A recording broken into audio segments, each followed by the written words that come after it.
it up. It's the Record Machine with your host, Jimmy Howell.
Ladies and gentlemen, please welcome from the band Voodoo Moonshine, singer Pedro Espada to the program.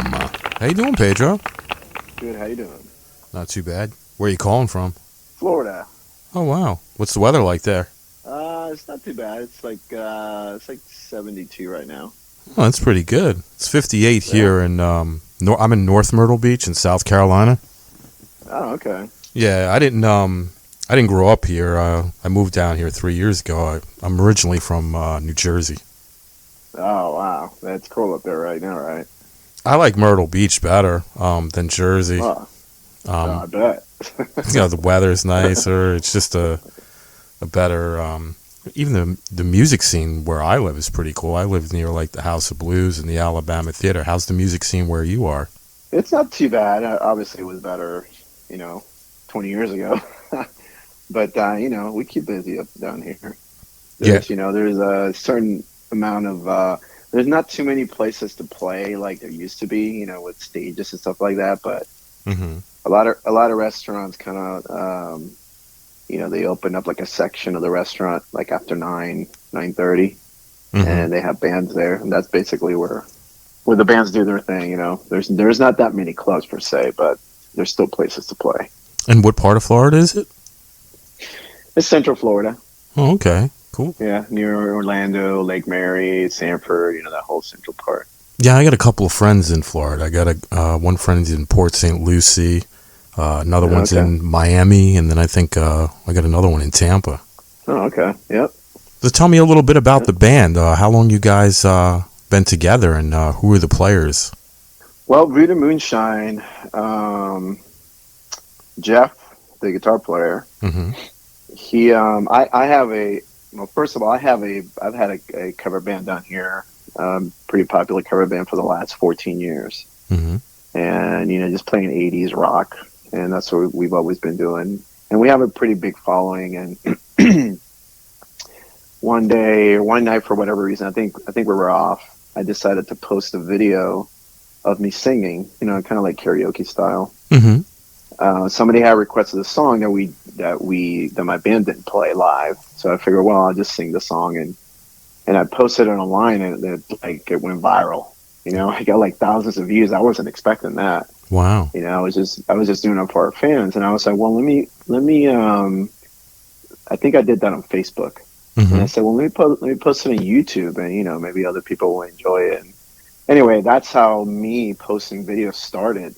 It started out as me singing songs that people wanted to hear live, but my band didn't want to play it because, when you're playing live, you kind of it's all about the dancing, so you don't want to play a song that's not danceable, Right. it's a business, my band kind of keeps everybody on the floor and thirsty, so they buy drinks. It's a business. Mm-hmm. So, they wanted to hear these slow love songs. So I decided to post them online.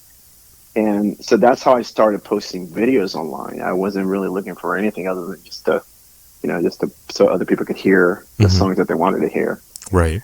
So long story short, I started posting different kinds of songs, not just the ones that were requested. Some songs that I've always wanted to sing, but I just, never did for whatever reason. Some Journey songs that we don't do, and then some Steelheart stuff. Mm-hmm. And so out of the blue, and this went on for a year, me posting videos. Then out of the blue, I get this message from this guy named Jeff. And he's like, hey, I saw your video singing the Steelheart song. I think it was great. He's like, I have some original music Mm-hmm. that I would love for you to sing on. He's like, everything's pretty much, I kind of shelved the project. I've had it for many years, and I was wondering if you'd sing it. And I basically just deleted the message. That's basically what I did. I didn't know who this guy was. And I get messages like all the time. So I figure I don't have time for this. Mm-hmm. So, but he was very persistent. Sent me a couple more messages. And I was like, all right, because, I love original music. I've always been a songwriter. Mm-hmm. It's just, with this cover band thing that I have down here, it just, club owners don't want to hear that. They just wanted you to play the known songs so people show up and they dance and buy drinks. Right. So I figure, well, this is original music, and I listened to a couple of the songs finally, Mm-hmm. and I was like, oh, that's not bad. I kind of dig the stuff, and so I didn't want to be in another cover band. So Jeff kind of gave me the freedom to basically change the songs if I wanted to. Obviously, the singer he had before wasn't like me. Mm-hmm. He had a different style of singing, so I didn't want to just copy it. Right. Because basically I'd just be in another cover band, Pretty much. Yep. So I think I picked one song. I think it was "Eden in Your Eyes," and I told him, I said, okay, well, I'll sing this song. I'll sing, just give me the track, the music track, and I'll sing it how I want to sing it, and I'll adjust things how whatever feels right to me, and I'll send it back, and we'll see how it sounds. Mm-hmm. And that's basically how the whole thing started. We did "Eden in Your Eyes," acoustic. It was just an acoustic song. It was just guitars and vocals, Mm-hmm. and it came out great. We're like, wow, this is actually not bad, for a song that he has shelved, for years. Wow. Yeah, so I changed it up a little bit, and I kind of made it kind of my style, but it still had the same flavor that he originally wrote it as. Very cool. And yeah, so that's basically how the whole thing began. Mm-hmm. Um, and from there on, I listened to the other songs, and you know, and many things happened. So so then after that one, I figured, well, let's try. He already had the music recorded, Mm-hmm. so that's why it was kind of easier, Um, he already had the music recorded. I don't know where. I think he recorded that was with his some other bandmates that he had in Tennessee, I believe. Um, I'm not sure about that, but it's definitely some of his musicians that he had back there. Mm-hmm. So he sent me the tracks, and then I think the second one I did was "Give It to Me," and we did that one. I recorded that one, and again, it came out amazing. I have a producer down here that does all my other stuff. I also have like other original stuff that I do on the side, like a Spanish rock. It's just I'm very, Mm-hmm. I have different projects all over the place. So I work with Sean Shannon's his name. He's a great producer, and I told Jeff, I was like, Jeff, let's get this guy to re-record or remix these songs with my vocals, and let's see where it goes. Mm-hmm. So we did that with "Give It to Me," and it's something amazing. So I believe that was one of the first songs that we released as a single. Mm-hmm. And granted, at this point, we didn't have a band. We were just basically just, releasing the song just to see how, if there's any, just to see how it would come out, Right. basically, to see what kind of interest would be out there. And so we put it out there in through Spotify, iTunes, all that crap. Mm-hmm. But you know how that is. You can put a song out there, it's never going to be found. There's billions of songs. Right. So that really wasn't, we just kind of wanted to put something out there. Mm-hmm. But then as we kind of kept listening to it and looking at the other songs, Jeff's like, well, let's just finish the CD. Let's just you do all the vocals, and let's get 10 songs, 10, 11 songs down, and let's just finish it. Mm-hmm. And see where it goes from there. And so I said, all right. Then we, I believe, oh yeah. So then I had some of the guys in my band, my local band here, Rocketfly, and I told them about the project. I said, listen, I got this weirdo contact me online. And I'm redoing these songs, these vocals, and changing them up a little bit, and just kind of making the songs sound kind of like more up to date, And I was wondering if you guys would be interested, and kind of just since you already have the band, Mm-hmm. been playing them forever, saying they're great musicians. So Jeff said, like, sure, if they want to do it, let's do it. So that was the first version of this new Voodoo Moonshine. I'm sure Jeff has other versions from when he started the band, many years ago. Mm-hmm. But this is from where he found me online. That's how it basically started out. So some of the guys from Rocketfly, from my cover band here, joined the Voodoo Moonshine project. And, they liked the songs, we were all on board. We're all kind of excited to do the original stuff.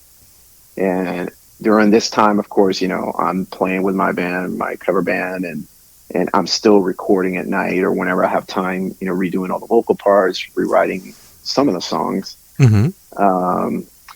And I believe Jeff came down here during Bike Week. We were playing like in Biketoberfest, I think it was, in Daytona Beach. Mm-hmm. We do that every year. So we invited Jeff to come over, and he came on stage. He had not been on stage for many years, and then we put him in front of like 3,000 people. Nice. Yeah. So he got up there with us, just because you kind of have to test the chemistry with people. It doesn't matter how good they are, Mm-hmm. if the chemistry isn't there, it's just not gonna work. Mm-hmm. So we figured, yeah, let's bring him on stage, and he went on stage, and we did a couple covers. We did a Metallica song with him, and I think we did a Skid Row, and it went great. So we moved on, and now Jeff and Tommy from Rocketfly, that was the first new version of Voodoo Moonshine. Mm-hmm. And we went up, and fast forward, we rehearsed a couple times down here in Florida. Jeff came down, we rehearsed. And then we went back up to Georgia, and we actually filmed a video for Locked and Loaded. Mm-hmm. If you see that video on YouTube, you'll see that it's a different lineup than it is now. Okay. So those guys are the original. Those are the guys that used to be in my cover band. They since retired from my cover band. Oh, okay. But yeah, so that's why you'll see kind of different members. Oh. So that didn't work out, for other reasons. So we moved on, and then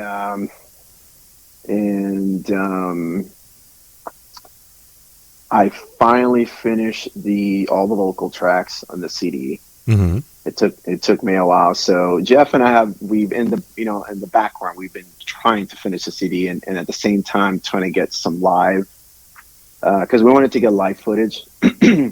So that's where we kind of wanted to get a band, of course, to record a video. We wanted a video, so that's where we got the guys on board. Mm-hmm. And I believe we did a show down here in Florida. Yeah, we did. We did on a club where my band was playing.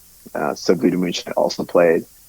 But we were basically doing that to get footage, to try to see if we can create our own videos. We're trying to do what we could. Right. And then, and to add to this madness was COVID thing started. Mm-hmm. So it was very, very difficult because we had, it was kind of a blessing as well, because we were locked down. I wasn't able to play as much or work. So I had a little more time to kind of get in the studio and finish all the vocal tracks. Because like I said, I didn't want to do them exactly how they were. I wanted to do them my way, my style. Right. So it took some time. It probably took like 2 years for me to finish all those songs. Wow. Yeah, and not only because of the COVID thing, but it's just a lot of things were happening. It was just all happening at the same time. We were trying to get the members in the band together, and that wasn't working correctly. And then we did a video, and then we had to get rid of those guys, and now we had a video with people who were not in the band. So there's a lot of issues going on. Mm-hmm. But we kept moving forward. We're like, it doesn't matter. We're going to finish the CD, damn it, whatever it takes. Right. And we finished it. And we I believe the first label that got interesting we were signed with was Curtain Call Records. I think we got on with them. And we did a couple shows out of state, like in Ohio. They put us in some weird places, and it just wasn't working out. So we had to end that relationship. And during those shows, we were testing other guitar players, just local boys from down here. Because, Eddie, so we got Eddie on the drums, and he's been playing as long as I have down here in Florida. So we know a lot of musicians. Mm-hmm. So, we've been testing different people, see who would fit. And so anyway,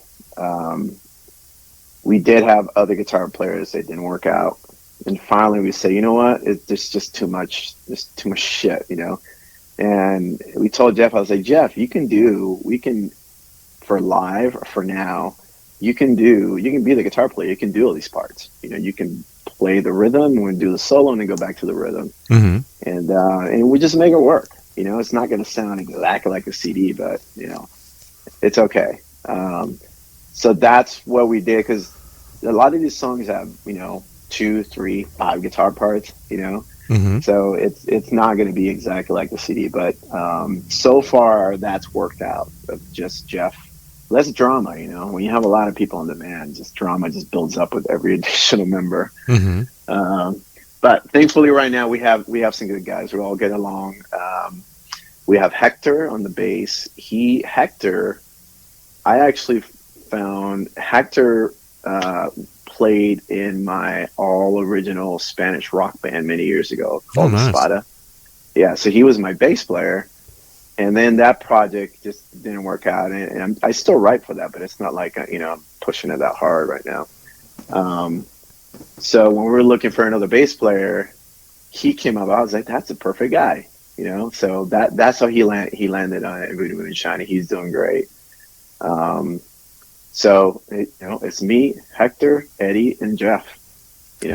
That's cool. And the name of the album is Bottom of the Barrel, right? And you said it's on Dark Star. Dark Star, yep. That's awesome. This podcast is going to feature two of the tracks, Bring It Down and Locked and Loaded. What's the story behind those two songs? Well, Locked and Loaded. So, Jeff had given me all the songs that he had, and there were a couple of songs that I did not like at all. Mm-hmm. Like I couldn't even work with them. I just liked them so much. I was like, you know what, you can't. So I asked him, I said, hey, do you have the tracks for your first album? Because, I really like this Locked and Loaded song. And that was actually one of their big hits back in the day, was Locked and Loaded.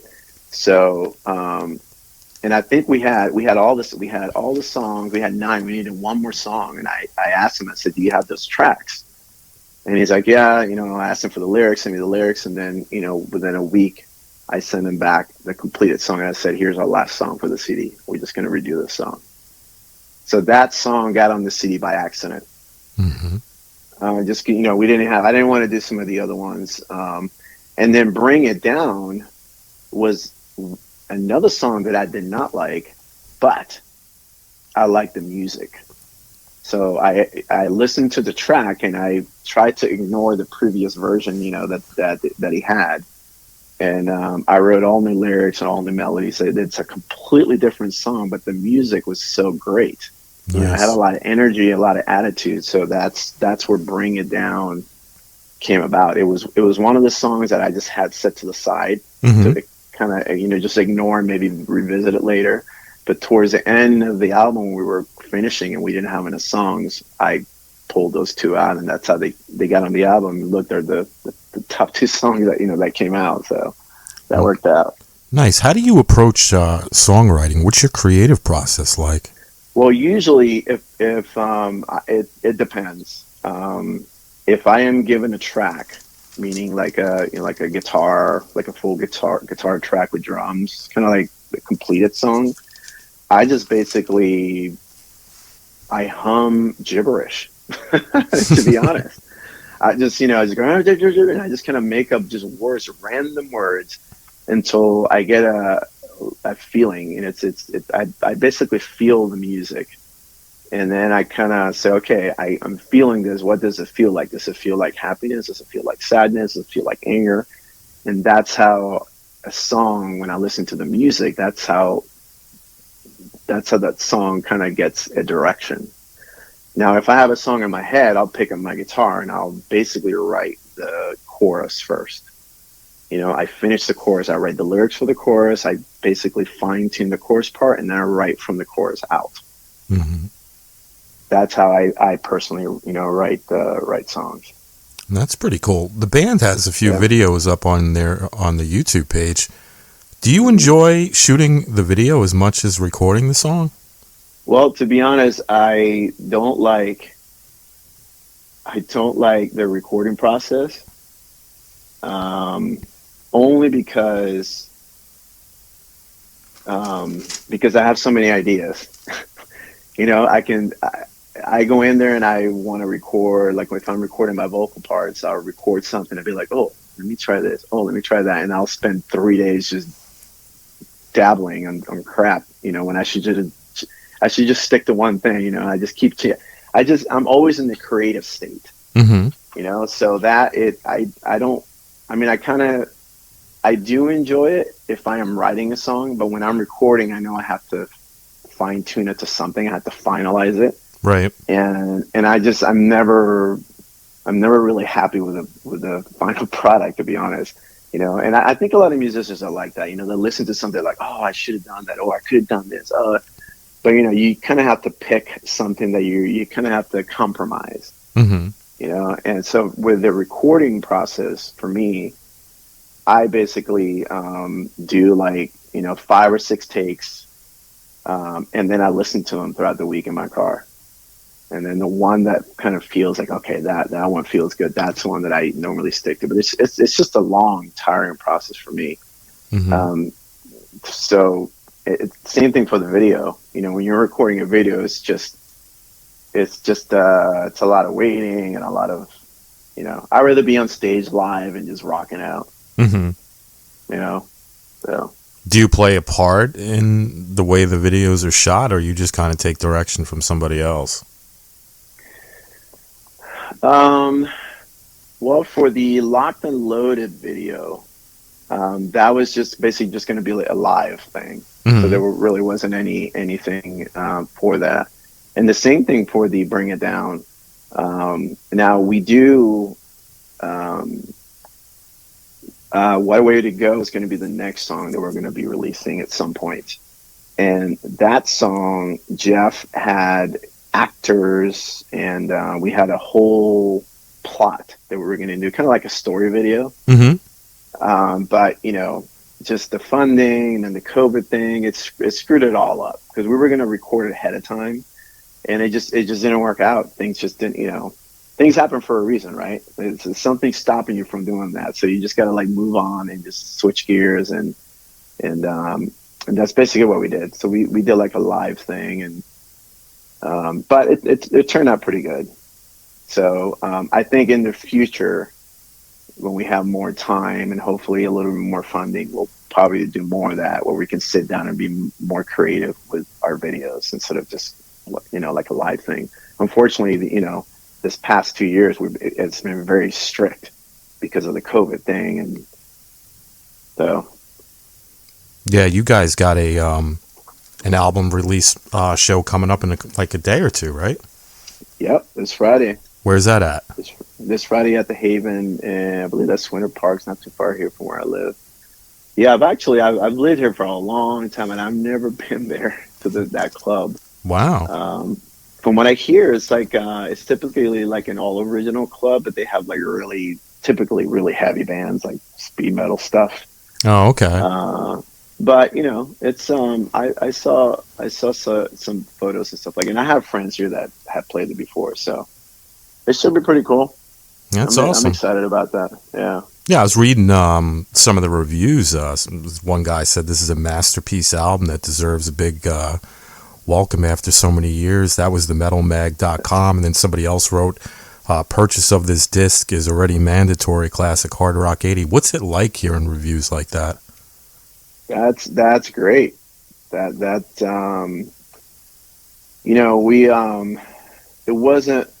was definitely not a rush thing on my end. Mm-hmm. So I could have, like I said, I could have just recorded what was there, and it was fine what was there. I'm not saying it wasn't bad or anything, but it had so much potential, Mm-hmm. And so I think that's what we did. We kind of brought as much potential for all the songs as we could, with the, and it's funny because it's not like we went, like we went to studio and recorded this. I recorded all the vocals in my bedroom. This is all like done cheap, Cool. It was, everybody did their parts. Well, Jeff already recorded the music, but any little things that we had changed, everybody kind of did it on their own, and then we put it together. We adjusted some things here and there, but for the most part, like all the drums and stuff were already recorded. Mm-hmm. I think Jeff adjusted some guitar parts and some songs, and we changed a couple little things, but it wasn't like, like we went into $1 million studio and we, spent a month recording. It wasn't like that. Right. It was just like, okay, let's just get all the parts together. And mm-hmm. Thankfully we had a great producer that kind of mixed all this stuff. That sounded really good. Yeah, it sounds kick-ass. I really enjoy it. Do you guys have a website you'd like to promote? Yes, VoodooMoonshineRocks.com. And if you go on there, on the top, you'll have the menus, and you can buy our merchandise. You can buy shirts, and obviously the CD, the new CD. Mm-hmm. And I believe the first CD is also in there. I believe there's still some copies for that, and some other, stuff that you can get. I haven't even looked on there, but pics and jackets and stuff like that. Everything's on there, and our upcoming shows. Now, I don't know how it's going to work, you know, with how the world is right now. Mm-hmm. Last year, we tried to do some out of state gigs, and we did, Mm-hmm. but it was not easy, and it just I don't know. Everything is still questionable, you know. So we'll see how the state of the world is. I don't even think, you know, all the other big bands are even touring that much, you know. No. Everything's just very limited right now. Yeah, I guess you take what you can get, right? Yep, exactly. Is there anything you'd like to mention that we didn't talk about today? No, I would say just check out the website, VoodooMoonshineRocks.com, and go on Facebook, like us on Facebook and on YouTube, and all those links are up there when you go to the website. Our Bring It Down video just came out, you know, not too long ago. We have our next single is going to be coming out. I'm not sure when, but that one's already pressed and ready to go. So we're just kind of waiting on whenever that release date's going to be. Mm-hmm. And that's another great song. I think a lot of people are going to like that. We've already also started writing on our next album. Very cool. This one's going to be different because we're all involved in writing. Mm-hmm. So this first one, we just kind of wanted to get it out there. You know, we kind of wanted to it was semi-done, you know, and we knew it had potential. We just kind of had to get all the pieces together, and we finally did. We got it out there, and that was our goal. So now is, you know, the question is where we can play. Mm-hmm. And during this time, we're also already writing. Awesome. Well, Pedro, I want to thank you so much for coming on the show today. I really enjoyed the conversation, and I want to wish you the best of luck with the album and the shows coming up. Great. Thank you. Thanks for having me. All right, man. Well, you take care, brother. All right? All right. We'll see you. All right. Take care, man. Bye. Bye.